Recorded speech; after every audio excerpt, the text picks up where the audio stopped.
Hello बच्चों, कैसे हैं आप सभी। आशा करता हूं कि सभी बच्चे अच्छे होंगे। इस वीडियो में हम क्लास 11th की अकाउंटेंसी के अंदर चैप्टर 7 जैसा आप देख पा रहे हैं डबल एंट्री सिस्टम, इसके अंदर आज हम चर्चा करेंगे। एक तो डबल एंट्री सिस्टम किसे कहते हैं, दूसरी उसकी करैक्टरिस्टिक्स और प्रिंसिपल क्या है।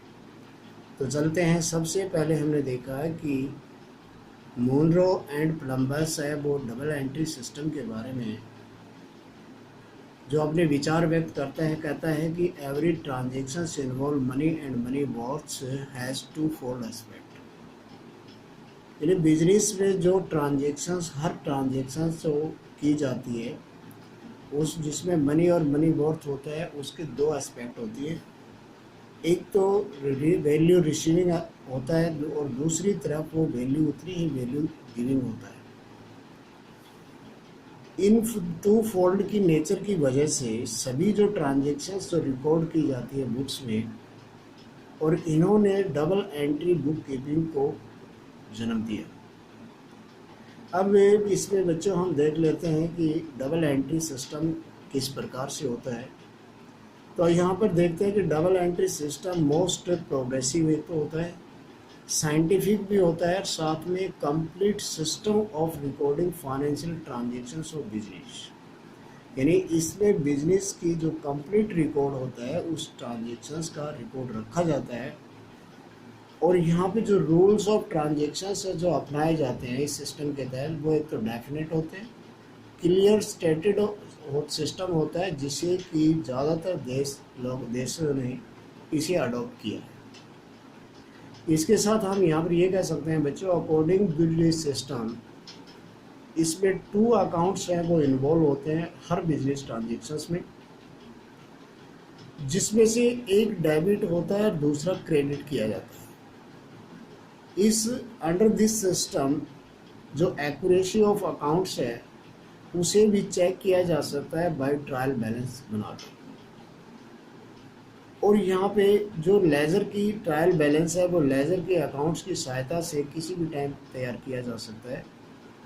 और ट्रायल बैलेंस के साथ साथ प्रॉफिट एंड लॉस अकाउंट्स है वो भी तैयार होता है, जिससे प्रॉफिट एंड जो बिजनेस है या super during the particular period जो बिजनेस है उसकी जानकारी हमें प्राप्त हो जाती है प्रॉफिट एंड लॉस अकाउंट बनाकर। तो हम ये कह सकते हैं कि ट्रायल बैलेंस जो है उसके से निम्न जो फाइनेंशियल रिपोर्ट तैयार की जाती है उनके अंदर ये मदद करता है। अब इसमें बच्चों अगर हम डबल एंट्री सिस्टम की इतिहास के बारे में बात करें तो सबसे पहले a book on the double entry system, इसमें 1494 के अंदर लूका इसमें पैसियोली जो कि वेनिस इटली का रियासी था उसने अपनी बुक लिखी। इस बुक में उसने डिस्कस किया था मेथड का according both the aspect of transactions. दोनों ही ट्रांजेक्शन्स की एक डेबिट होती है और दूसरी क्रेडिट होती है, उस एस्पेक्ट का, उस अवधारणा का इस बुक्स के अंदर उसने उल्लेख किया। और ये बुक्स है वह बहुत ही पॉपुलर हुई शॉर्ट पीरियड के अंदर। इसके बाद में जो ये बुक है वो ट्रांसलेटेड की गई इंग्लिश में 1544 में, और ये हुज ओल्ड कास्टिंग के द्वारा की गई थी। इसके बाद मैनी चेंज जो है वो इनकॉर्पोरेटेड ऑफ सिस्टम के अंदर आए और फाइनली जो बुक है वो English system of book keeping के नाम से यह प्रकाशित हुई। और ये बुक जो है एडवर्ड जॉनसन ने 1785 में लिखी। अब हम इसके ऊपर बात करते हैं कि रियल के अंदर जो इसका meaning of double entry system है वो कंक्लूजन में क्या निकल के आता है। तो यहाँ पर ये अकॉर्डिंग टू दिस सिस्टम हम ये देखते हैं कि एवरी बिजनेस ट्रांजेक्शन है वो अफेक्ट करती है एटलीस्ट टू अकाउंट को इन अपोजिट डायरेक्शंस के अंदर। फॉर एग्जांपल अगर हम एक फर्नीचर परचेज करते हैं बिजनेस में, तो फर्नीचर्स है वो एक तरफ इंक्रीज होगा, जबकि कैश है वो जाएगा तो कैश है वो डिक्रीज हो जाएगा। यहाँ there can be no transactions in the business in which effect only one account. तो हम ये कह सकते हैं अकाउंट के अंदर बिजनेस में ऐसी कोई ट्रांजेक्शन्स नहीं होती जो कि एक तरफ अकाउंट को अफेक्ट करे। यहाँ पर बोथ द एस्पेक्ट जो होती हैं, every transaction record under this system, इस सिस्टम के तहत उन्हें जो ट्रांजेक्शन्स होती हैं उन्हें हम यहाँ रिकॉर्ड करते हैं। और इट में how year be noted that double entry does not mean that transactions is recorded twice. लेकिन यहाँ पर डबल एंट्री सिस्टम का ये मतलब कभी भी नहीं है कि कोई भी जो ट्रांजेक्शन्स हैं वो 2 बार लिखी जाती है। लेकिन ये है कि 2 अकाउंट है वो इससे प्रभावित होते हैं, 2 बार नहीं लिखी जाती। वन अकाउंट से है वो बेनिफिट करता है, दूसरा अकाउंट क्या है कि उसे मान लेता है बेनिफिट को। फॉर द पर्सन्स और the account receiving the benefit, ये ध्यान रखने वाली बात है, जो पर्सन्स हो या अकाउंट जो बेनिफिट रिसीव करता है उसे हम डेबिट करते हैं, और जो पर्सन्स और जो अकाउंट हुआ give the sum to the business उसे हम क्या करते हैं, उसे क्रेडिट कर देते हैं। अमाउंट ऑफ एवरी ट्रांजेक्शन्स जो है 2 बार लिखी जाती है ट्वाइस, 1 डेबिट होती है और अगेन उतनी ही क्रेडिट हो जाती है। इसका फॉर एग्जांपल अगर हम ये लें कि अगर हमने मोहन से 25,000 रुपये रिसीव किया तो ये जो ट्रांजेक्शन्स अफेक्ट करेगी 2 अकाउंट्स को करेगी। एक तो कैश को अकाउंट को इफेक्ट करेगी, दूसरा मोहन अकाउंट को करेगी। कैश अकाउंट है वो रिसीव कर रहा है बेनिफिट को, और यहाँ पर cash account will be debited किया जाएगा, जबकि Mohan account is yielding to the benefit, वो उसको मानता है उस बेनिफिट को, तो यहाँ पर उसके अकाउंट को क्रेडिट कर दिया जाएगा।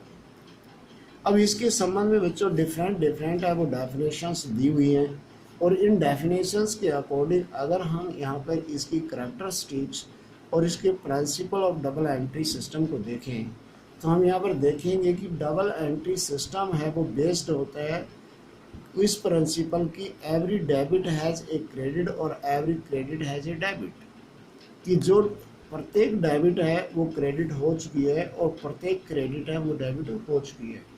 इस प्रिंसिपल के ऊपर आधारित होता है ये हमारा डबल एंट्री सिस्टम, और इसकी बेस के ऊपर इसकी इसेंशियल जो फीचर्स हैं वो डबल एंट्री सिस्टम के हैं वो निकल के आते हैं।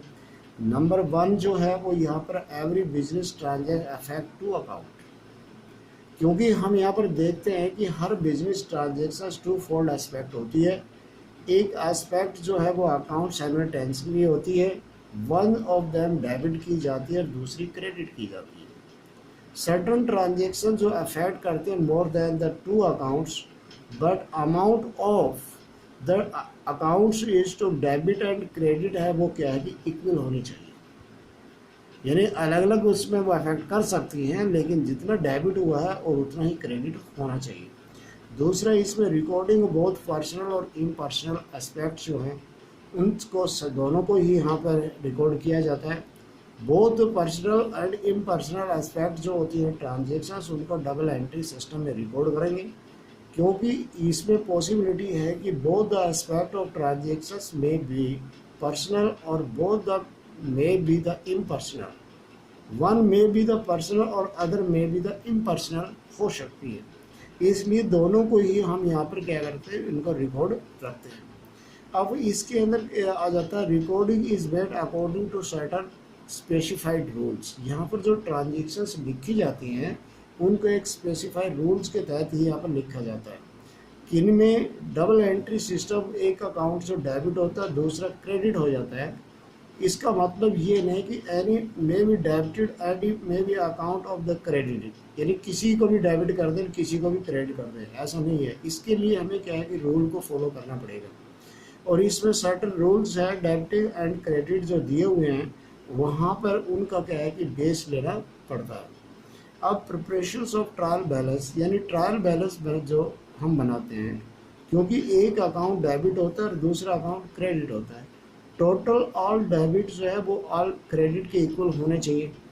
तो ये हमारी जो ट्रायल बैलेंस है अर्थमेटिकल एक्यूरेसी है उसे देखने के लिए, हमारे चेक करने के लिए हम मदद करता है, और इससे क्या है कि ट्रायल बैलेंस बनाकर हम ये चेक कर सकते हैं। अब यहाँ पे हमने देखा कि जो अकाउंट्स जो तैयार होते हैं उनको हमने दो भागों में क्लासिफाइड किया हुआ है। एक तो पर्सनल अकाउंट होता है, दूसरा इम्पर्सनल अकाउंट।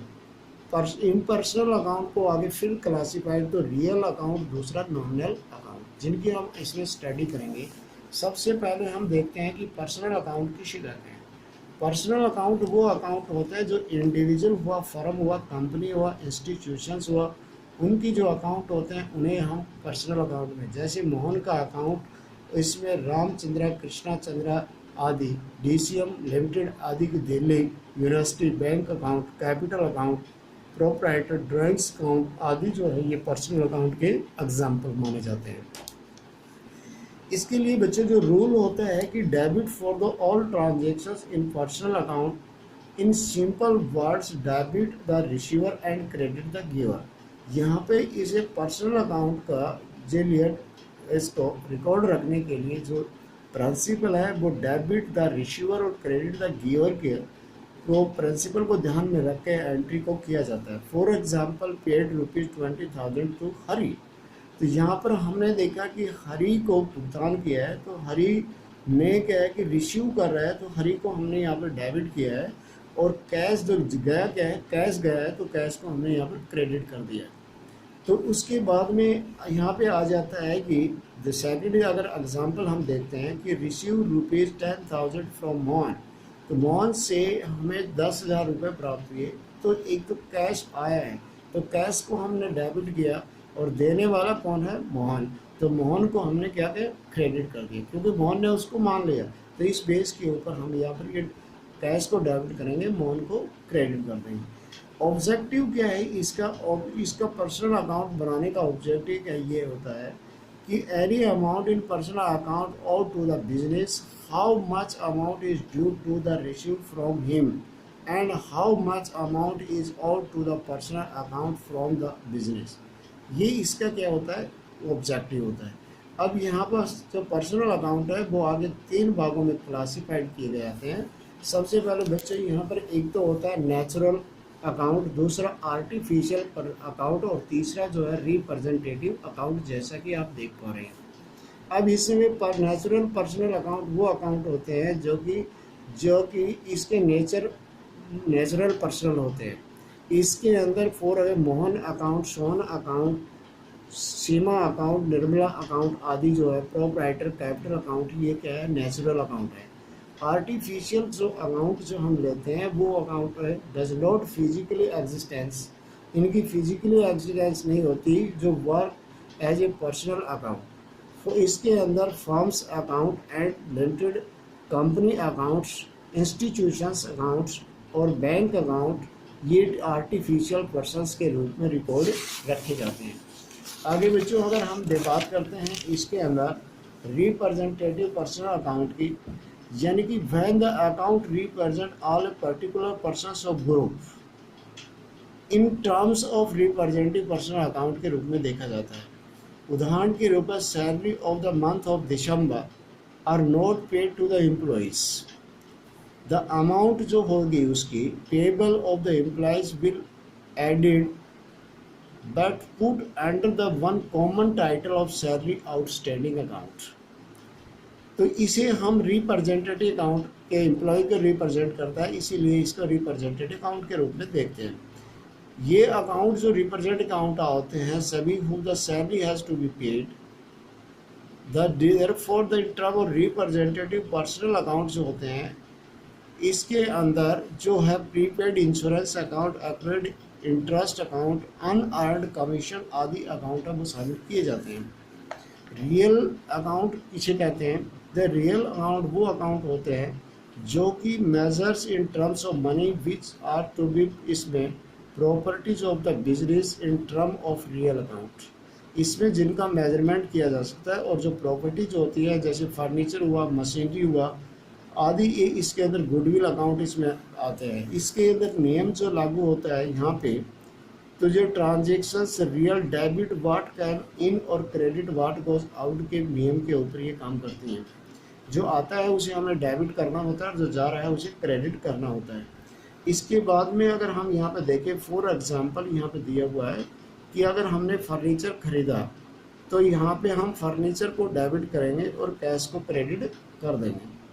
इसके साथ साथ हमने यहाँ पर objective of represented various property out by the business in term of money and indicate the financial positions of the business, ये इसका क्या है कि ऑब्जेक्टिव है। इसमें अगर रियल अकाउंट के हम यहाँ पर देखें कि ये आगे इसको क्लासिफाइड किया हुआ है, एक तो टेंजिएबल रियल अकाउंट, दूसरा इनटेंजिएबल रियल अकाउंट। टेंजिएबल वो अकाउंट होते हैं जिनको कि हम देख सकते हैं, टच कर सकते हैं, छू सकते हैं, परचेज और सोल्ड कर सकते हैं। इसके अकाउंट के अंदर cash account, stock account, furniture account, land account, building account आदि को शामिल किया जाता है। इनटेंजिबल वो अकाउंट होते हैं जिनको हम छू नहीं सकते, टच नहीं कर सकते। Their value can be measure in term of money. For example goodwill account और पेटेंट अकाउंट है, ट्रेडमार्क्स अकाउंट और कॉपीराइट अकाउंट है, वो इसमें शामिल किए जाते हैं। आगे बच्चों इसमें अगर हम देखते हैं कि नॉमिनल अकाउंट जो है, इसको हम नेक्स्ट वीडियो में लेंगे, नॉमिनल अकाउंट किसे कहते हैं। तो अगर वीडियो पसंद आती है तो इसे लाइक और सब्सक्राइब करें। Thanks, have a nice day.